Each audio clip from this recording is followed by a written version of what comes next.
As a teacher, I think of a traditional lesson plan. You've got to first introduce it. You have to talk about the vocabulary and what that means. Really then delve deep into the concept, pictures, visuals, going out and seeing it, being in the environment, coming back and reviewing it, and then, assessing, do they really understand what this is?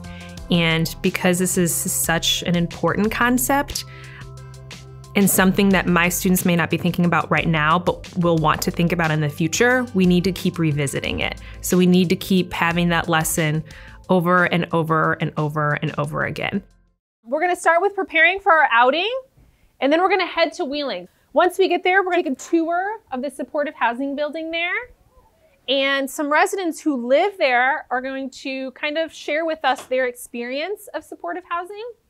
And you'll get to listen to them and hopefully ask some questions if you have any. You may be like, what is supportive housing? Okay, so we're gonna go into this apartment building. It's gonna look like an apartment building, okay? Like any other apartment building that maybe you live in right now or that you've driven past before.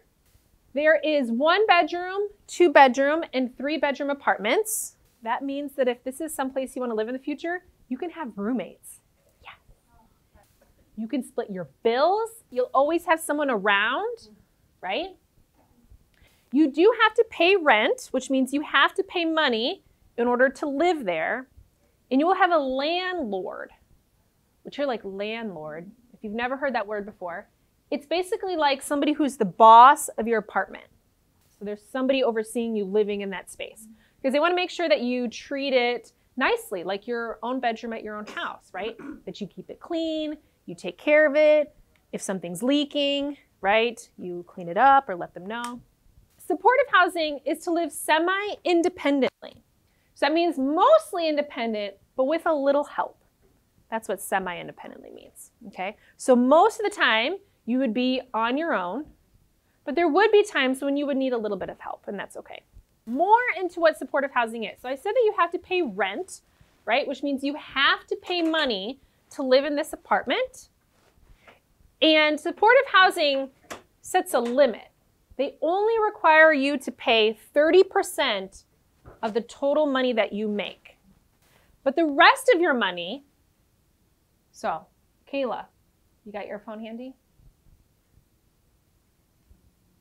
100% would be all of it, right? And if you spend 30% on rent, so what is 100 minus 30? 70. So 70% of however much money you make, you get to decide how to spend. Does that sound like a lot? 70%? Yeah, right? 30% is really small, okay? So the rent is only 30%. But the rest, so 70%, you get to decide how to spend, okay? So some ways you may decide to spend it would be on food, obviously. Y'all gotta eat, right? Entertainment, so let's think about a monthly budget. 30% is spent on rent, so just the blue part. But the whole rest of this pink part, you get to decide how to spend, okay?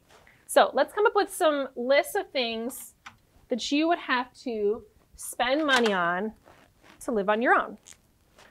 So you have to pay rent. Your monthly budget would include rent. And that's some money that you pay in order to live in that place, right? In order to live in that apartment. What other things do you have to pay for? Oh, very good. Good, Ben. Yes. Guys, it's like I prepped you for this. Electricity. Okay, what else do you have to pay for? Shopping? Yep. Job coach, yes. Right? How are you going to get to that job? Bus. What is a bus considered? Or a car. Yes, so you need transportation, right? Yeah. So I'm going to say job coach / transportation. You said rent, 30%, which we've talked about. And let's say that's going to be about $225. All right? You guys mentioned food. Let's say you spend about $200 a month on that. electricity, right, and phone, maybe about $50 a month on each of those. Entertainment, so you can go bowling, go watch a movie, right? Go out to eat, maybe buy some clothes for yourself. We'll say that's about $100 a month. Then we have to put in transportation if you got a job and you're starting a new job, so maybe you need to pay someone to help you get started with that job. So that's a job coach. If they helped you 2 hours a week for 1 full month, that'd be about 8 hours. And I'm estimating that and transportation about $125 a month. So Kayla, you got that calculator handy still? So if we take all these parts of our budget, so the 225 and the 200, and I want to know how much this total budget would be for a whole month.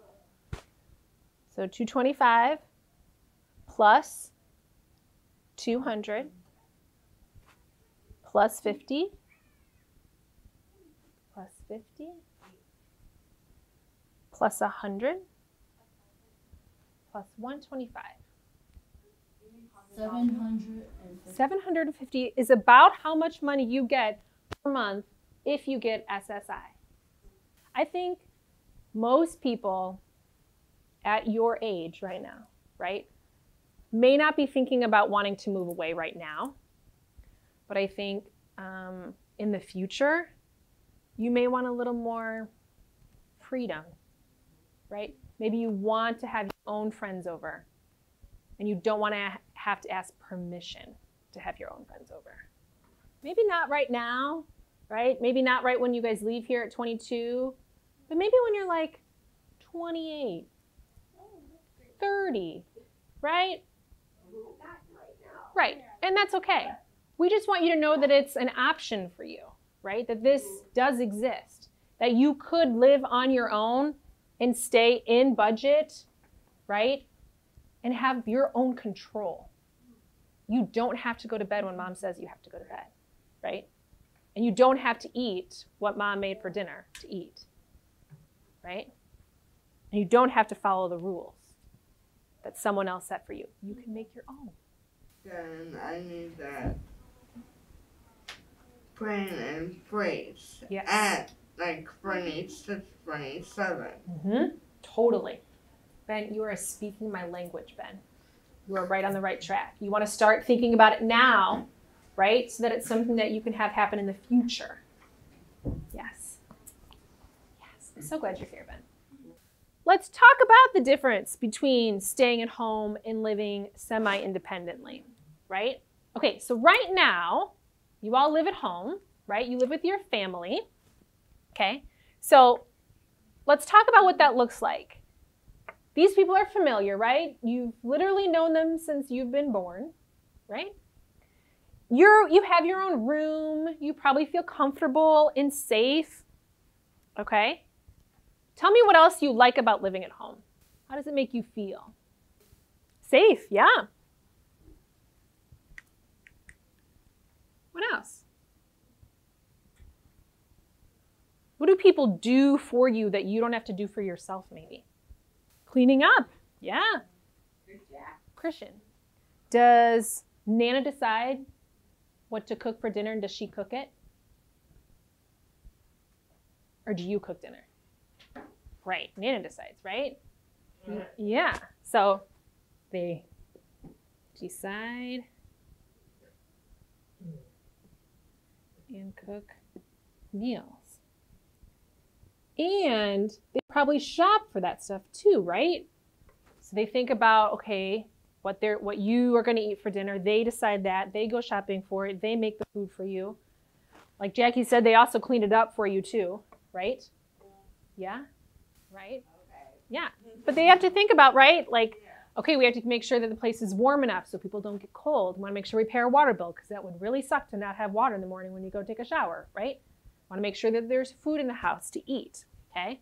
So these are things that other people, your family, is thinking about, and that's what it's like to live at home. Maria, do you do your own laundry? No. Right? Christian, who does the laundry? Do you do your laundry? Or does Nana do your laundry?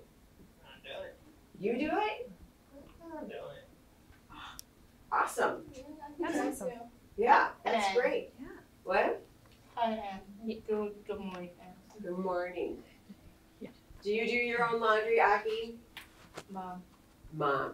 Mm-hmm. You get to create your own schedule. So you get to decide when to wake up in the morning. You get to decide when to go to bed. Yeah? Oh, yeah. Right?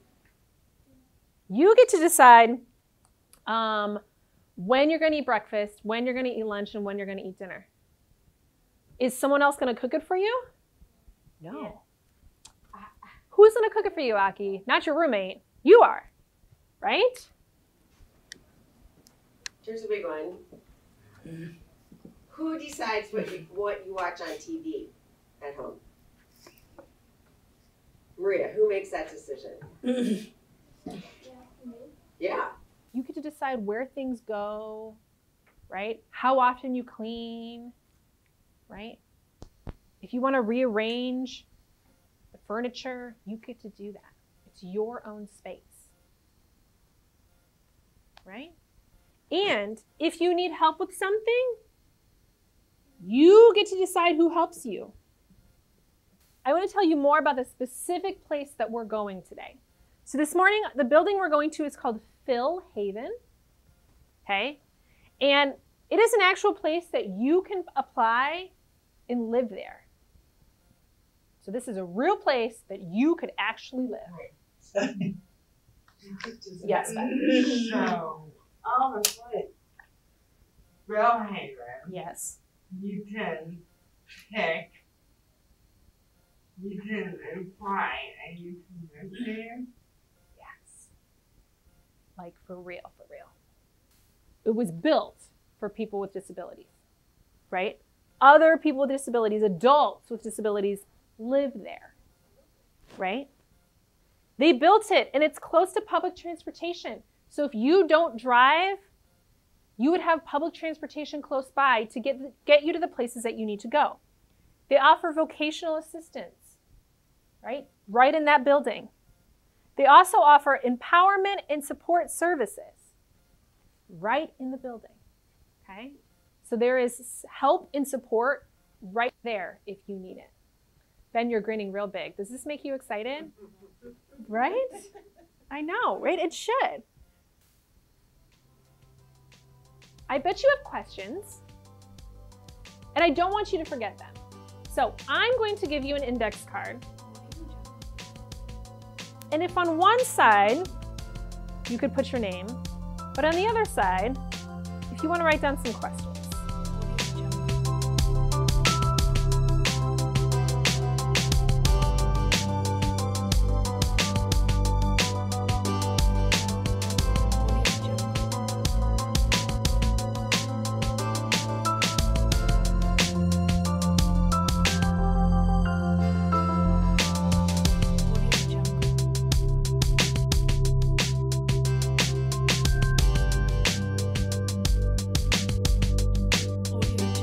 Can you imagine yourself living here in the building?